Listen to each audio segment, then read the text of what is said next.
the past, we have explored tales of strange and bizarre creatures. But while often enigmatic in nature, few have been quite as malevolent and haunting as the entity we will encounter this week. An African legend possessing supernatural capabilities, which it utilizes to carry out a truly evil agenda. Join us as we delve into the story. As he made his way up the communal staircase, quietly cursing the fact that the building's elevator was out of order, the detective paused to rest for a moment. Having reached a point in his career where retirement was now imminent, he had done precious little in recent years in terms of physical exercise. Now, trying to catch his breath in the dimly lit stairwell, he could almost hear his wife's voice in his head, admonishing his lack of motivation to stay in shape. With a frustrated groan, he pushed the imaginary nagging to one side and continued his ascent. Arriving at the 13th floor a short time later, he then had a brief discussion with the patrol officer who was guarding the apartment in question. Upon entering, he found the lifeless body of a woman lying on her bed, surrounded by various pieces of equipment that the paramedics had used in an attempt to save her. He paused for a moment, searching for any signs that might suggest the cause of death, before moving on to speak with the crime scene examiner, an old acquaintance. The forensics officer was in the midst of taking photographs of whatever he deemed relevant to the investigation. After greeting the detective, he conducted a walkthrough of the scene before returning to the bedroom where the incident had allegedly begun. The woman's husband had explained that he had woken earlier that evening to find his wife lying unresponsive next to him. He had tried to revive her without success and had just been about to get off the bed to call an ambulance when he noticed something strange. In the corner of the room, he saw the outline of something attempting to conceal itself, a small figure. Its eyes glistened a deep red in the low light. Its childlike frame appeared to be covered from head to toe in a layer of darkness, making it almost indistinguishable from the shadows as it tried to hide within them. From there, the crime scene examiner walked the detective out of the bedroom and into the living room, showing him the furniture that had been pushed aside by the husband as he pursued the small creature through their apartment. The conversation culminated with the presentation of 3 fresh bullet holes in the wall of the room, fired by the resident using a handgun. All 3 rounds impacted less than 2 feet above the floorboards of the room. The detective finished taking down his notes, shaking his head in disbelief before underlining the last word he had written in his notebook, Tokoloshe. The first foreigners to learn the legend of the Tokoloshe were the Dutch traders and merchants who settled South Africa during the mid-17th century. In discussions with one another at various meetings and social gatherings, it became clear that a strange tradition had been identified amongst the indigenous population. Local women who had been taken on by the settlers as nannies and housekeepers were found to have inexplicably raised their beds several feet off the floor. These actions were usually completed without the approval or knowledge of their employers, using whatever items came to hand to elevate their bedsteads. Well, clear of the floorboards below. Various inquiries amongst the community eventually revealed that the women were taking this precaution because they believed that, if they didn't, they could well die in their sleep. There had been numerous instances amongst local families in which children and young women had mysteriously passed away, whilst others, living under the same roof, had survived. And the reason for these unexplained deaths had been attributed to the presence of a tiny demon known in water teaching as the Tokoloshe. It was believed that these entities were used by individuals to carry out acts of maliciousness and revenge against those who have perceived to have wronged them. When paid for the service, a witch doctor would locate a recently buried corpse and pierce its eyes with hot metal, pouring a mystical powder into the newly created apertures. The sacred chant would then substantially shrink the cadaver before this miniature corpse would reanimate itself as a Tokoloshe. Described as a small biped, almost rat-like in appearance, this tiny monster possessed razor-like claws and pencil-like teeth. It was also believed to have the ability to render itself completely invisible to human eyes either by drinking water or swallowing a small pebble. The demon with an access. The home of those identified by its master by an insecure portal, taking up temporary residence there before going on to carry out acts of malice, having located its targets. The demon would scratch them with its sharp claws as they slept, resulting in deep welts and sores, which would become infected and cause severe discomfort. It would also whisper into the ears of its victims, persuading them to lose interest in their sexual partners, or to commit acts of violence and murder against other people, including their own family members.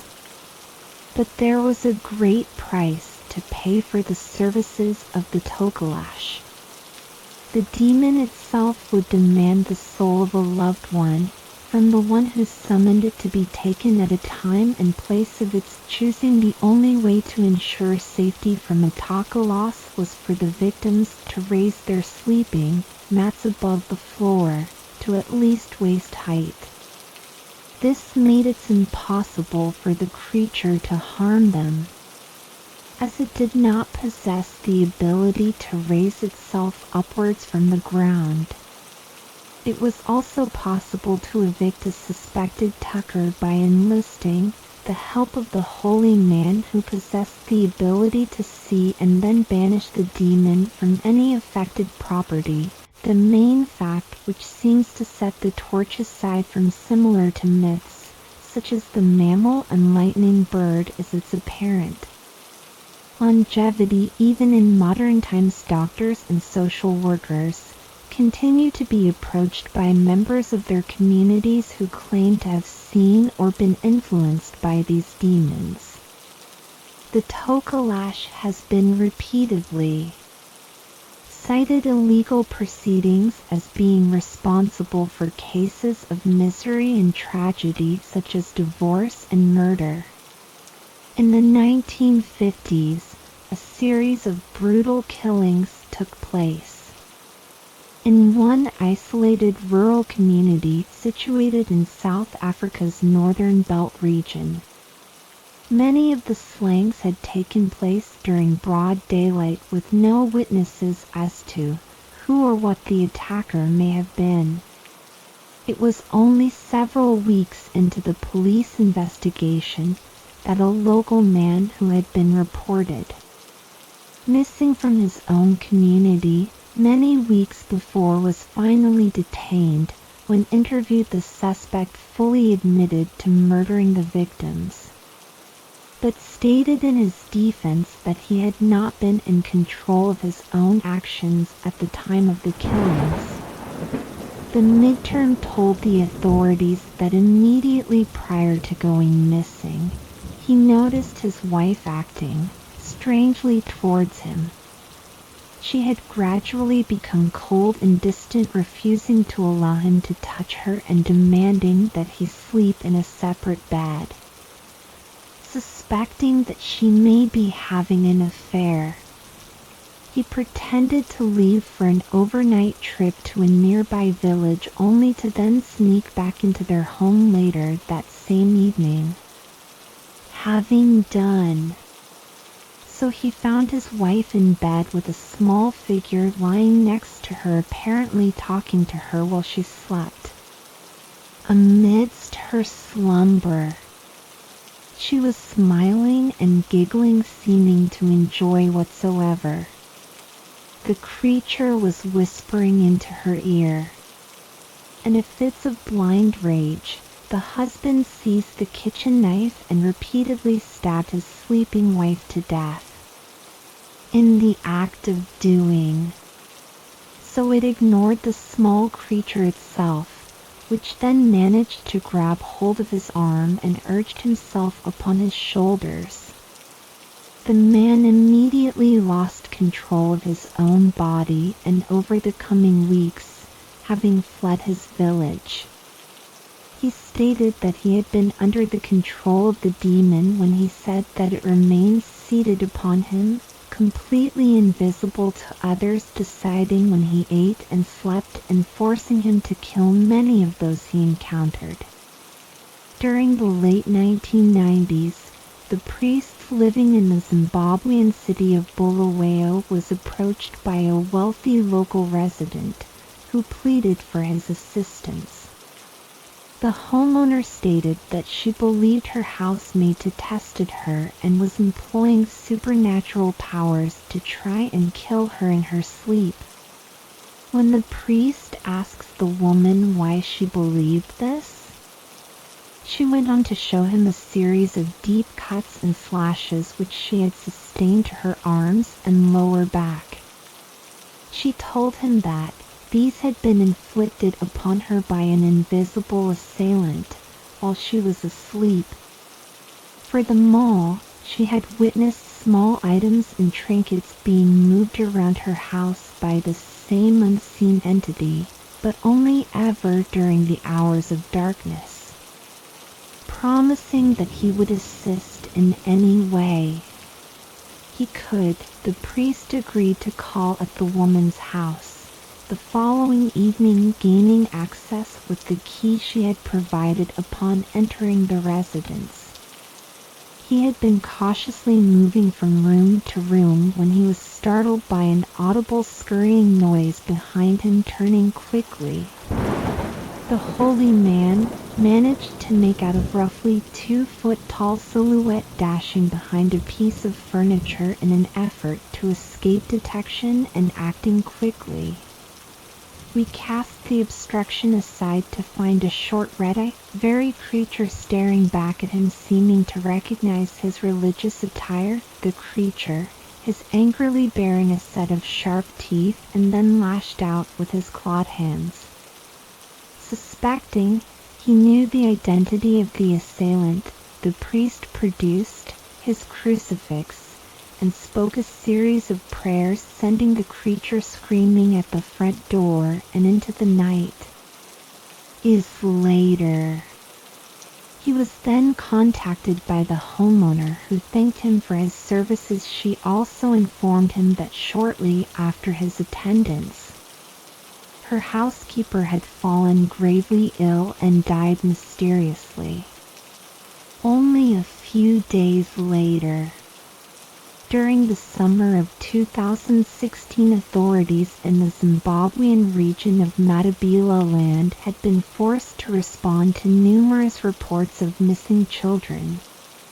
Many of those who were disappeared would never found again, but one young girl, from the time of inertia, did reappear.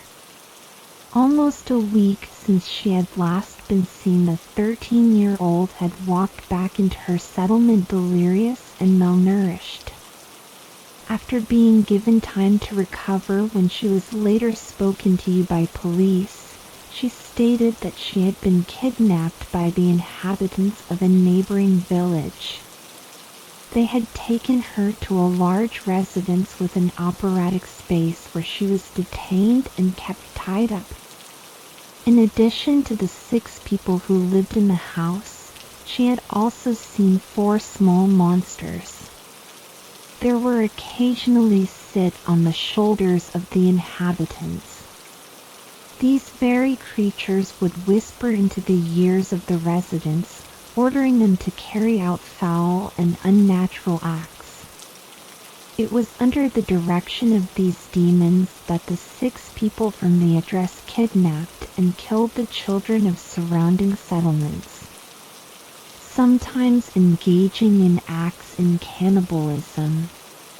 The creatures would consume the flesh of the dead and compel those under their control to do so as well. Unfortunately for the police, Wilbus from her town, who are present, also listens to the girl's story, and an angry mob was soon formed before the officers could stop them. This gang had made its own way to the property in question and set fire to the building, killing those who lived there and removing any possibility that confirming the missing girl's version of events necessary from bond and promoting bonding. What's up with the truth behind the stories of the Tokoloshe? It is a legend that continues to cause significant harm to the people of the nations situated in southern Africa. It's just being used as an apparent justification in instances of rape and murder, as well as other equally sinister acts. In 2018, a 4-year-old boy disappeared from the town of Esigardini, taken from a nearby river, whilst his mother was washing their clothes. An investigation by the local authorities failed to locate the child, but numerous witnesses claimed that the people who had removed him from his mother were local witches. Some believed they had done this to save him from a taco had taken hold of him, whilst others claimed he was abducted with the intention of turning him into a demon. Ultimately, he was never found, and his disappearance highlighted the ongoing prevalence of the legend. Many observers claim that it's tragedies such as this one that give rise to the legend in the first place, and that there is a far more scientific reason for the unexplained sleep depths. They point to the fact that many African families traditionally slept on the floor of their own darvils, lying in a circle around a wood-burning fire.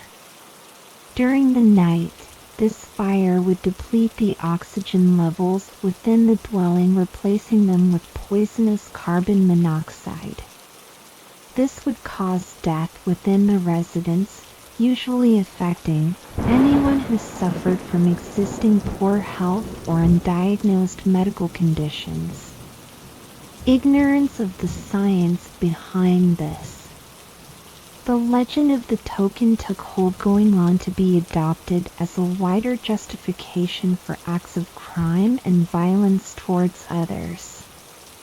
That has never been any physical evidence to validate the existence of such a creature.